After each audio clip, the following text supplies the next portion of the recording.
이번에 새로 시라든 대교구장으로 발령이 나서요. 이렇게 첫 인사를 드리는 것 같습니다. 지난주에 잠시 들렸는데 지난주에는 예배가 없었고 오늘부터 이렇게 성도님들 함께 예배드리고 함께 얼굴 뵈니 큰 은혜요 축복인 줄로 믿습니다. 함께 고백할까요? 예배드림이 기쁨입니다. 기쁘시죠?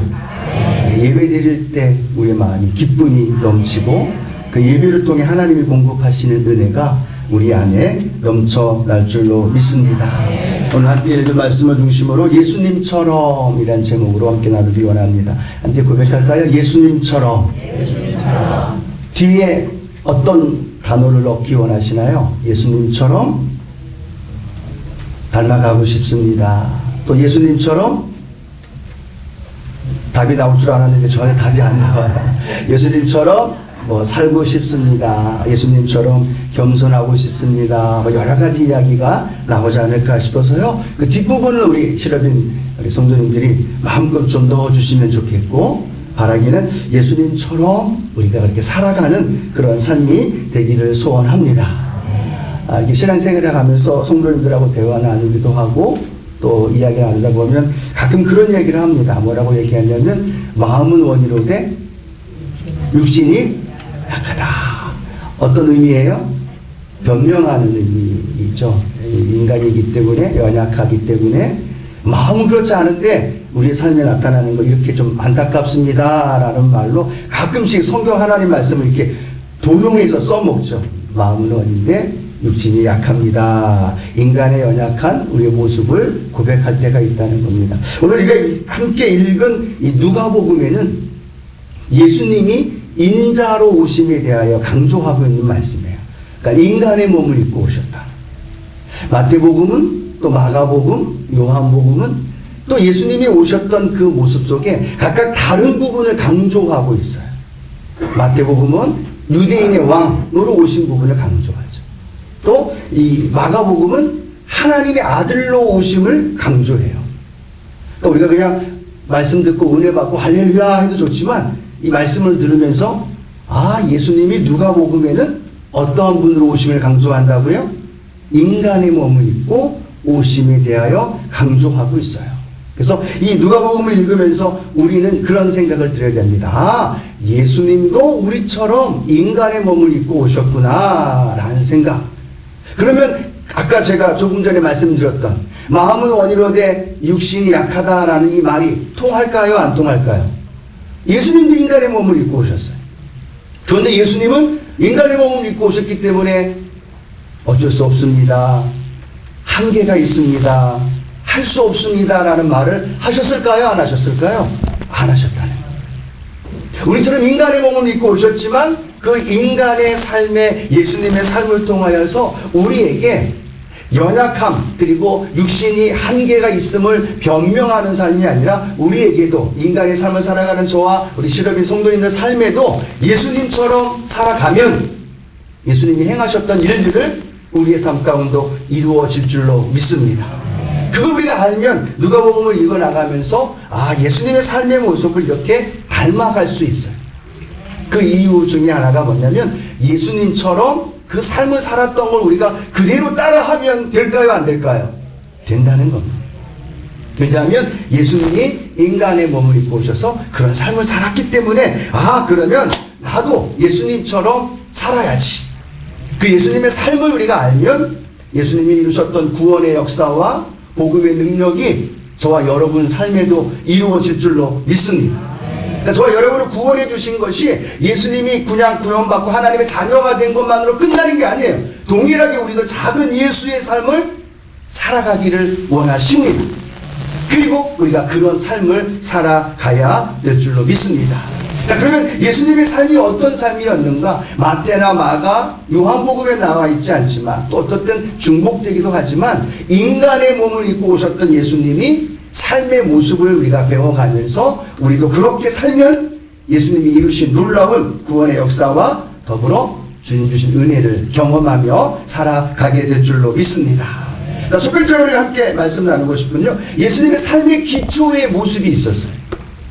예수님이 살아가시면서 인간의 몸을 입고 공생의 사역을 하시면서 늘 삶의 기초, 가장 가장 기본적으로 중요시 여기며 살아오셨던 것이 하나가 있습니다. 그것이 뭘까요? 그것은 기도하는 삶이었다라는 겁니다. 한번 따라합니다. 기도하는 삶이었습니다. 기도하는 삶이었어요. 이 누가복음에는 예수님이 인자라는 말을 25회 이상 계속 써요. 인자가 온 것은, 인자의 삶은, 인자의 모습은 계속 강조하는데, 연약한 인간의 몸으로 살았던 것이 아니라 그 예수님이 가는 곳마다 수많은 기적과 이사가 나타난 줄로 믿습니다.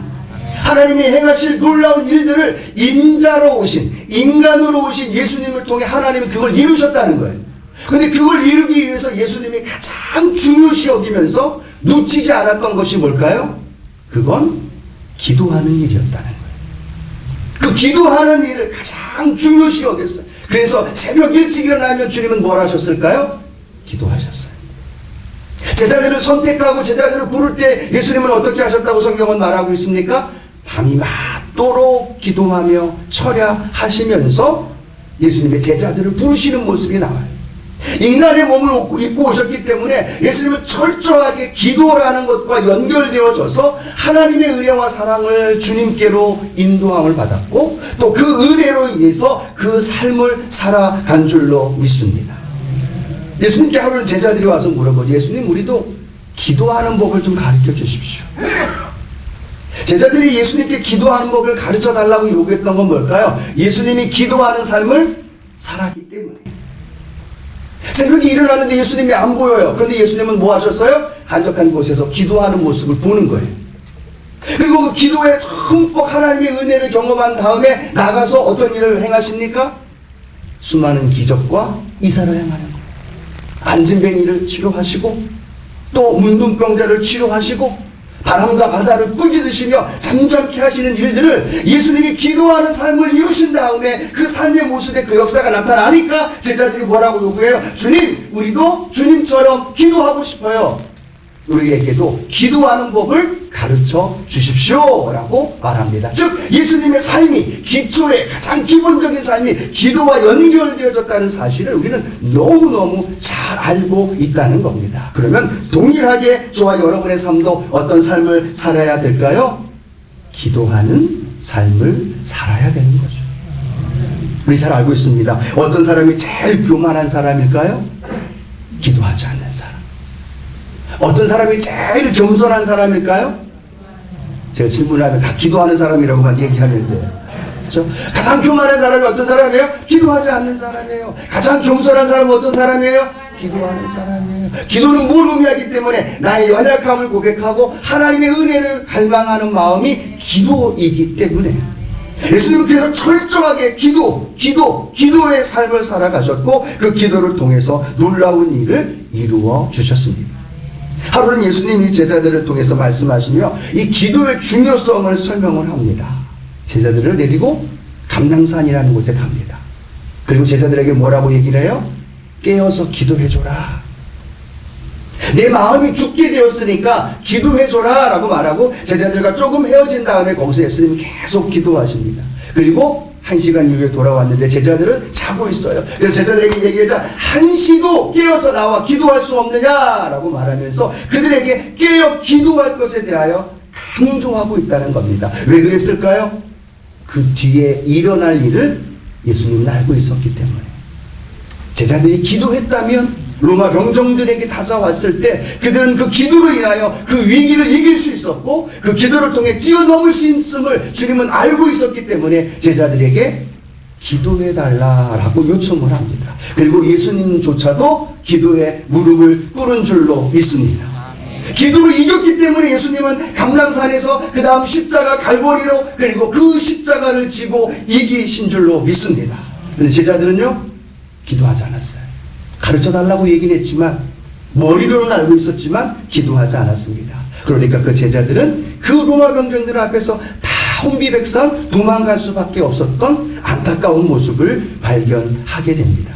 여러분 이 경험을 했던 사람 누구일까요? 예수님의 수제자 베드로는요 그가 나이가 많은 이후에 성경을 기록합니다. 뭐 어떤 성경을 기록해요? 베드로후서, 베드로전서를 기록합니다. 그러면서 자신의 마음속에 그때 예수님이 깨어서 기도해달라라고 요청했을 때 기도하지 않았던 자신의 모습을 늘 안타까워하고 후회하고 그 마음 속에 아쉬웠었겠죠. 그런 마음을 가지고 베드로전서 4장 7절에 보면 그 마음을 가지고 성도인 저와 여러분에게 이렇게 말합니다. 만물의 마지막이 가까웠으니 그러므로 너희는 정신을 차리고 근신하여 뭐하라? 기도하라. 다시 한번 뭐하라? 기도하라는 거예요. 이 베드로가 경험하지 않았다면 정신을 차리고 깨어서 기도하십시오 라는 말이 힘이 없었을 거예요. 근데 그는 기도해라 라고 말했던 주님의 말에 무시했고 기도하지 않았어요. 그리고 보기 좋게 예수님을 배반했어요. 보기 좋게 예수님을 부인했어요. 그 이후에 베드로의 마음은 기도에 대한 중요성을 늘 마음에 갖고 있었겠죠. 그리고 사랑하는 성도들을 향하여 기도하십시오. 깨어서 기도하십시오 라는 간절한 고백의 기도가 베드로를 통해서 고백했다라는 겁니다. 왜 우리 원로 목사님이, 왜 우리 당회자 목사님이 기도해야 된다는 걸 강조할까요? 그분들이 기도를 통해서 이긴 경험이 있기 때문에. 아멘. 제가 오늘 오셔서 와서 처음 설교할 때 여러분에게 기도에 대한 이야기를 할까요? 저도 그 기도를 통해서 수많은 문제와 어려움 속에 이기고 또 넉넉히 승리했던 경험이 있기 때문에, 때로는 실패해서 넘어진 아픔이 있기 때문에 제가 오늘 우리 사랑하는 실업인 모든 한 분 한 분에게 간절히 고백하며 권면드리기는 기도해야만 합니다. 아멘. 기도해야만 합니다. 아멘. 기도하면 그 하나님의 은혜와 능력이 우리 안에 이루어지는 거죠. 예수님은 기도하면서 주님 하나님의 마음을 간직할 수 있었어요. 기도하면서 십자가의 길을 걸어갈 수 있었어요. 만약에 기도하지 않았다면 그 길이 달라질 수도 있었겠죠. 기도하지 않았다면, 무릎 꿇지 않았다면 십자가의 그 힘든 길을 달리 다른 방법을 선택할 수도 있었겠죠. 그래서 할 수 있거든 이 잔을 옮겨달라는 그 기도. 그러나 나의 뜻대로 마시고 아버지의 뜻대로. 기도가 왜 해야 돼요? 내 뜻대로 살지 않고 주님의 뜻이 내 삶에 이루어지기 위해서. 말은 잘합니다. 그렇죠? 그런데 그 마음의 고백을 가지고 기도하지 못한 우리의 모습이라면 오늘 기도하면서 하나님 앞에 더 가까이 서기를 축복합니다.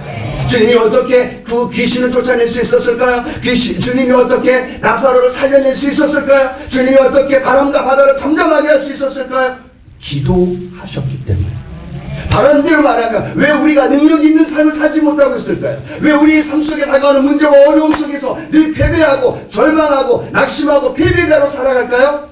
기도하지 않기 때문에. 오늘 주님은 우리에게 정확하게 보여주십니다. 인자로 사시면서 기도를 통해 하나님의 뜻을 이루고 기도를 통해 하나님의 능력을 선포하며 행하셨던 것을 보면서 우리에게도 기도를 통해 그 놀라운 일들을 이루기 원하신다는 거예요. 오늘 그 기도가 주님 앞에 더 간절히 고백하며 나아가기를 축복합니다. 그리고 간절히 하나님 앞에 부르짖어 나아가기를 축복합니다. 제가 여기 이번에 성교국장과 실업이 되기 오기 전에 남대문 성전에 있었어요. 제가 또 홍콩에 사역하다가 남대문 성전으로 왔는데 남대문 성전은 예배가 2번입니다. 5시 반 예배가 있고 7시 예배가 있어요. 그래서 저희가 그 전에 와서 성도를 맞이하고 있는데 제가 하나님 앞에 작정한 게 있는데 5시 반 예배부터 그리고 예배 후에도 기도하고 또 7시 예배 드린 다음에 7시 예배 끝난 뒤에도 또 기도하고, 그러니까 계속 기도로 그렇게 삶을 살아가려고 이렇게 몸부림을 친 거죠. 그런데 감사한 건 뭐냐면 남대문 성전 성도님들이 저를 보면 딱 떠오르는 게 단어가 하나 있다고 얘기하시는데 그게 기도라는 거예요. 뭘 잘해서가 아니에요. 뭐 제가 어떤 무언가를 이루어서가 아니에요. 무언가를 많이 해서가 아니에요. 그런데 와서 설명하면서 이야기하고 문제 갖고 오시는 분들이 하는 말이 목사님 기도 많이 하시니까 목사님 1부에도 기도하고 2부에도 기도하고 늘 기도하는 모습을 우리에게 보여주니까 그 기도를 통해서 하나님이 이루어 주실 겁니다 라고 말합니다. 좋을 때도 있었어요. 그 넘어갈 때도 있어요. 그런데 그냥 그 자리를 지키는 거예요. 그 자리를 버티는 거예요. 그러면서 하나님과 더 가까워 하나님과 더 친밀해지려고 애를 쓰니까 누가 아냐면 성도들이 알더라고요. 그리고 하나님이 아시고 그리고 하나님이 그 길을 인도해 주시더라는 거예요. 여러분 목사인 저도 그렇지만 우리 믿음의 성도님들도 기도를 하면서 하나님과 더 많이 가까워지는 은혜의 자리를 더 많이 하십시오.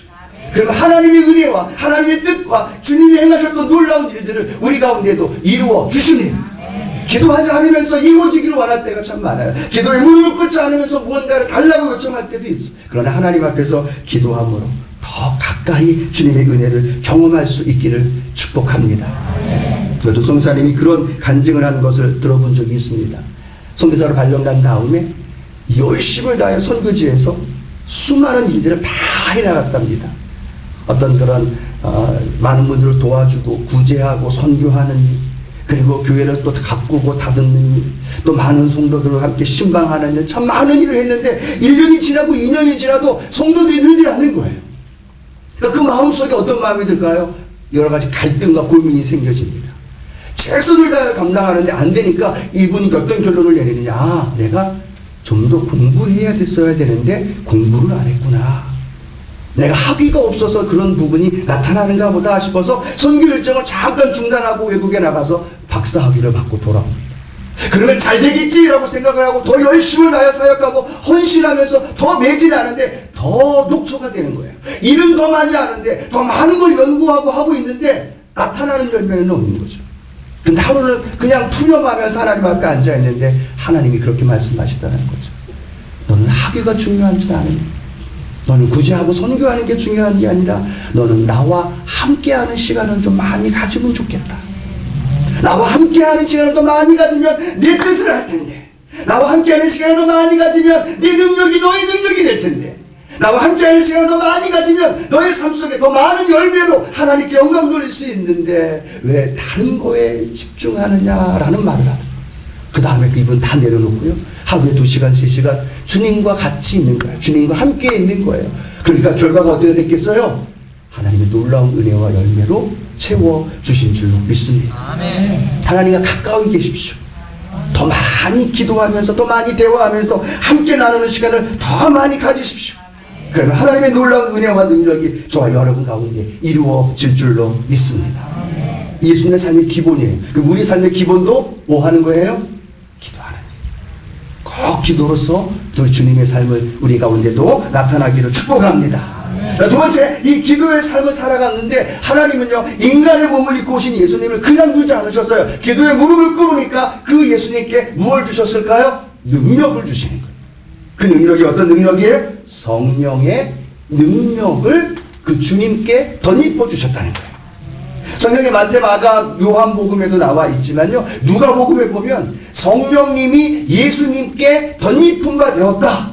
성령이 예수님과 함께 하더라. 성령이 예수님과 동행하더라 라는 말씀이 누가복음에 제일 많이 나와요. 왜 그럴까요? 누가복음은 예수님이 인간으로 오셨다는 걸 강조하고 있거든요.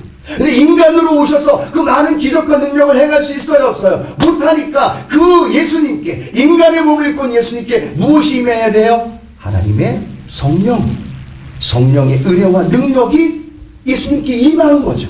그리고 그 능력을 가지고 주님 사역을 감당한 줄로 믿습니다. 오늘 읽은 말씀에도 그렇게 기록하고 있잖아요. 누가복음 4장 18절 19절 본문의 말씀이 이렇게 기록합니다. 주의 성령이 내게 임하셨으니, 연약한 인간으로 오신 예수님께 무엇이 임하셨어요? 주의 성령이 내게 임하셨다는 거예요. 그 성령이 임하셔서 기름을 부어주셨고, 그 기름이 나에게 임하게 되자 어떤 일이 벌어집니까? 포로된 자, 눈먼 자, 눌린 자들에게 주의 은혜의 해가 선포된 줄로 믿습니다. 예수님이 인간의 모습이 아니라 그 예수님 연약한 분에게 성령의 능력이 임했기 때문에 그 일을 감당한 거죠. 오늘 저와 여러분에게도 그 성령의 은혜와 능력이 필요한 줄로 믿습니다. 내 마음과 내 뜻대로가 아니라 성령의 능력이 필요해요. 이사야는 700년 전에 예수님 오심을 선포하면서 말씀합니다. 이 땅에 예수님이 오시는데 그 예수님께 어떤 일이 벌어지느냐? 예수님 위에 야훼의 영, 지혜와 총명의 영, 모략과 재능의 영, 지식과 야훼를 경외하는 영이 예수님 메시아에게 임할 것이다. 할렐루야. 저는 그렇게 기도합니다. 성령의 인도하심을 구할 때마다 기도합니다. 하나님, 예수님께 임하셨던 지혜와 총명의 영이 종에게도 임하여 주옵소서. 모략과 재능의 영으로, 지식과 야훼를 경외하는 영으로 나에게 임재하여 주옵소서. 그래서 예수님처럼 그 일을 감당할 수 있기를 소원합니다 라는 이 고백, 오늘 우리 사랑하는 실업인 한 분 한 분에게도 주님께 임하였던 성령의 그 은혜와 능력이 함께하기를 축복합니다. 예수님이 하나님이셨고 예수님이 성령으로 함께 삼위일체셨지만 누가복음에는요, 인간의 몸과 함께 더불어 성령의 능력이 덧입힌 바 되었다는 걸 강조하면서 우리에게 뭘 가르쳐줘요? 우리도 성령의 능력이 임하면 주님이 하셨던 그 일을 우리도 할 수 있는 거죠. 감당할 수 있는 거죠. 패배자가 아니라, 실패자가 아니라 주님이 이기신 것처럼 우리도 이기는 역사가 일어나는 거예요. 그래서 예수님께서 제자들과 헤어지면서 뭐라고 말씀해요? 내가 또 다른 보혜사를 너희에게 줄 것이다. 내가 가는 것이 너희에게 유익이다. 왜요? 예수님께 임한 그 성령님은요, 예수님께만 임하셨어요. 예수님이 하나님 보좌 우편에 승천하셔야만 하나님이 성령을 우리에게 보내시기 때문에, 예수님이 그 사실을 알았기 때문에 말합니다. 내가 가는 것이 너희에게 유익이다. 그리고 그 성령이 너희에게 임하면 너희가 권능을 받고 예루살렘과 온 유대와 사마리아와 땅끝까지는 내 증인이 되리라. 오늘 그 능력이 저와 여러분 가운데 있게 되기를 축복합니다. 오늘 제가 일부 예배 설교하면서도 말씀을 잠깐 드렸어요. 국민일보에 나온 게 그겁니다. 슈퍼 면역자가 있대요. 코로나19의 그 바이러스를 그 사람의 몸에다 주입했는데 당연히 코로나가 걸려야 되잖아요. 그런데 안 걸린대요. 슈퍼 면역자가 있대요. 그래서 그 치료제를 지금 발견한다고 말하면서 국민일보에 나와 있는데, 슈퍼 면역자가 있다 그래서 그 바이러스가 그 몸에 들어가도 전혀 반응이 없다는 거죠. 왜 그럴까요? 코로나 바이러스보다 더 센 거예요. 면역이 더 강한 거예요. 그렇죠? 저도 코로나 확진이 걸렸잖아요. 걸렸는데 제가 그때 좀 몸이 좀 컨디션이 안 좋았나요? 저희 식구가 5명이었는데 저만 걸렸어요. 4명 가족들 같이 이틀 3일 하다가 나중에 발견해서 제가 검사를 하고 제가 양성을 받았는데, 그 동안에 이 같이 함께 했던 분들은 전혀 연결이 확진이 안 된 거예요. 제가 면역력이 약하다 보니까 저 먼저 걸린 거죠. 똑같이 밥 먹고 똑같이 거기서 얘기하고 수영장 가고 했는데 저만 걸린 거죠. 제가 약했던 거죠. 그렇죠. 뭘 말씀드리고 싶은가요? 세상은 우리의 삶에 다가와서 세상의 힘으로 우리를 눌러요. 세상의 힘으로 우리를 절망시켜요. 세상의 힘으로 우리를 포기하게 해요. 세상의 힘으로 우리를 좌절하고 낙심하게 하는 거예요. 근데 문제는 뭐냐? 그리스도인들조차도 똑같이 세상의 힘 앞에 무기력하게 살아가고 있는, 세상의 권력 앞에, 세상의 문제 앞에, 세상의 능력 앞에서 그리스도인들조차도 무기력하게 패배하며 살아가고 있다면, 오늘 우리는 기억해야 합니다. 성령께서 저와 여러분 가운데 함께 하십니다. 그 성령의 능력으로 우리는 세상을 이기는 거고, 세상을 다스리는 거고, 세상의 넉넉히 주의 영광이 우리 안에 일어나야 될 줄로 믿습니다. 아멘. 왜 세상을 두려워해요? 왜 세상의 문제와 절망 앞에서, 코로나19 앞에서 왜 우리가 두려워할까요? 성령의 능력이, 예수님께 임했던 능력이 우리에게 없기 때문에. 성령님이 보혜사로 파라클레토스로 우리가 옆에서 우리를 돕고 계시는데 우리가 인정하지 않아요. 그 성령님을 모셔드리지 않아요. 그 성령님을 내 삶 가운데 역사하시도록 내어드리지 않는다는 거죠. 그런데 그 성령님을 내어드리면, 주님께 임했던 성령님이 저와 여러분과 함께 하시는 동일한 성령님이신 것 믿으시면 아멘. 동일하시다는 것 기억하셔야 돼요. 그 역사와 능력이 예수님께만 있었던 게 아니라 우리에게도 동일한 성령이 그 일을 이루어 주시는 거예요. 그럼 우리는 그 성령님과 함께 동행하면서 그 일을 삶에서 이뤄나갈 때 우리는 자연스럽게 성령의 능력으로 승리하며 살아가게 될 줄로 믿습니다. 아멘. 할렐루야. 아멘. 그 성령의 은혜를 경험하기를 축복합니다. 아멘. 할렐루야. 제가 팁을 좀 드릴게요. 같이 기도했으면, 여러분을 위해서. 전 성령님을 위해서 기도할 때마다 그렇게 3가지를 얻고 기도합니다. 아까 말씀드렸던 지혜와 총명의 영, 모략과 재능의 영도 있는데요. 또 하나는 이렇게 기도합니다. 하나님, 성령이 위로부터 능력으로 나에게 덧입혀 주십시오. 그건 위로부터 오는 거예요. 또 하나 보면 요한복음에 뭐라고 말하고 있느냐? 내 배에서 생수의 강이 흘러 넘치리라. 그게 생수의 강이 뭐예요? 성령님이거든요. 내 안에서 성령님이 생수부터 솟아나는 은혜를 부어 주십시오. 내 마음을 다스리고 내 마음을 통치하는 건요, 외부로부터 오는 능력도 있지만 내 안에서 나를, 그리고 내 안에서 생수부터 솟아나는 은혜가 있어야 되거든요. 또 하나는 그렇게 기도합니다. 하나님, 바람같이 급하고 강한 바람 같은 성령의 역사가 내 삶에 불어오게 하여 주옵소서. 그냥 전 3가지 이렇게 기도해요. 주님, 위로부터 성령의 능력으로 내 안에서 샘솟는 생수의 강물이 되어 급하고 강한 바람 같은 성령의 역사가 하나님 내 삶을 인도해 주십시오. 우리의 가정과 삶의 영역에 나타내 주옵소서. 그런 기도가 저와 여러분 안에 늘 고백되기를 축복합니다. 그럼 성령의 능력으로 우리는 당당하게 승리하며 살아갈 수 있게 될 줄로 믿습니다. 또 하나만 더 말씀을 드리고 싶은 것은요, 3번째는 예수님의 사명입니다. 예수님의 관신. 인간의 몸을 입고 오셔서 기도의 삶을 사셨어요. 그러니까 하나님이 성령의 능력을 부어주셨어요. 그런데 예수님이 기억해야 할 건 뭘까요? 예수님이 이 땅에 오신 목적이에요. 그 목적을 잃어버리면 안 되잖아요. 그 목적대로 살아가야 되잖아요. 그래서 예수님이 이 땅에 오셨으니까 예수님의 관심, 예수님의 삶의 관심은 잃어버린 영혼들이었다는 거죠. 누가복음에 보면 15장, 잘 아는 말씀이죠. 누가복음 15장에 잃어버린 것에 대한 비유가 나옵니다. 첫 번째 뭐일까요? 잃어버린, 누가복음 15장에 잃어버린 양, 기억하시죠? 잃어버린 양, 또 잃어버린 드라크마, 세 번째는 잃어버린 아들이죠. 그 비유를 들으면서 예수님이 하시고 싶어 하는 건 뭐냐면, 나는 잃어버린 자를 위해 왔다는 거예요. 잃어버린 영혼을 위해 찾아왔다는 거예요. 근데 종교 지도자들은 잃어버린 거에 관심이 있을까요, 없을까요? 얘들 말로 1도 없어요. 그들은 자신의 만족, 자신의 필요한 것, 자신의 욕망과 탐욕을 추구하는 대로 살아갔어요. 그런데 예수님의 관심은 뭐예요? 잃어버린 영혼이에요. 그러니까 예수님의 방향은 누구를 향해서? 잃어버린 영혼을 향해서.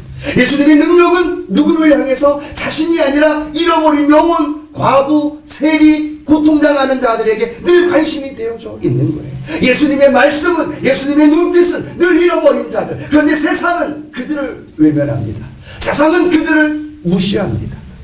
그런데 주님은 잃어버린 영혼에 대한 분명한 비전을 가지고 십자가를 향하여 묵묵히 걸어간 줄로 믿습니다. 오늘 우리는 어떤 삶의 목적을 갖고 살아가고 있나요? 구원받아 하나님의 자녀가 됐고, 또 실업인들 교회의 여러 가지 사명을 감당하며 그 일을 이루어가고 있습니다. 그 모든 것들을 얻어가면서 우리의 삶의 관심, 초점은 뭐가 되어 있을까요? 잃어버린 영혼, 실업인을 통해서 하나님이 주신 사명, 하나님이 계획한 놀라운 일들, 그런 많은 것들이 우리가 잃어버리지 않고 초점에 집중되어져서 가게 되면 하나님께서 그 은혜에 필요한 능력과 권능을 우리 가운데 부어주실 줄로 믿습니다. 주님이 잃어버린 영혼이었다면 우리 실업인 대교회는 오늘 그 목표에도 나오고 표에도 나오더라고요. 말씀과 기도로 충만하며 승리하는 실업인, 선교하고 구제하고 겸손과 섬김으로 봉사하는 실업인, 우리 모든 실업인 성도님들 되어지기를 축복합니다. 아멘. 여러분, 주님 만났을 때 우리 주님이 우리에게 물어봅니다. 뭐 하다 왔니? 아, 예, 주님 사업 열심히 하다 왔어요.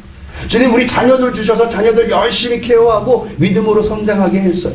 아, 주님, 내 주어진 여러 가지 은혜 때문에 봉사하고 헌신하며 살아왔어요 라고 말합니다. 그때 주님이 그에게 뭐라고 얘기하느냐? 그것은 내가 너에게 준 선물이야. 내가 가지고 있던 부, 내가 가지고 있던 건강, 내가 누리고 있었던 많은 것, 그걸 향해 너는 추구하면서 그걸 향해서 달려왔지만, 아니, 그건 내가 너에게 준 선물이야. 그 선물로 무엇을 했니? 그 선물로 어떤 일을 이루었니? 라고 주님이 물으신다는 거죠. 주님은 인간의 몸을 입고 오셔서 기도하시며 성령의 능력을 가지고 그걸 추구하며 살아간 게 아니라 그 능력을 하나님으로부터 다운받아서 그 삶에 잃어버린 영혼에 향하여 초점을 맞췄다는 겁니다. 그럼 우리에게 주신 은혜, 우리에게 주신 선물, 우리에게 주신 많은 걸 가지고 무엇에 집중하고 무엇에 초점을 맞추며 살아가야 합니다. 주님 물으실 수 있다는 거죠. 내가 너에게 준 은혜, 내가 너에게 준 선물, 내가 너에게 준 한없는 그 사랑과 은혜, 그걸 가지고 뭘 했니? 네, 하나님 실업인 연합회 함께 참여해서 예배 드렸습니다. 은혜 받고 나가서 더 많은 실업인들을 주님께로 인도했고, 또 많은 사업을 경영하면서 주어진 영혼들을 많이 주님께로 인도했습니다. 주님, 더 많은 영혼들을 주님께로 인도했습니다라고 우리 주님 앞에 고백하고 또 이렇게 인정받게 되어지는 우리 실업인 모든 한 분 한 분 되어지기를 축복합니다. 초점 잃어버리면 안 돼요. 저도 아직 실업인 와서 이제 2주 지나가기 때문에 어디에 집중하고 기도해야 될지 아직 잘 몰라요. 그런데 기도는 하고 있어요.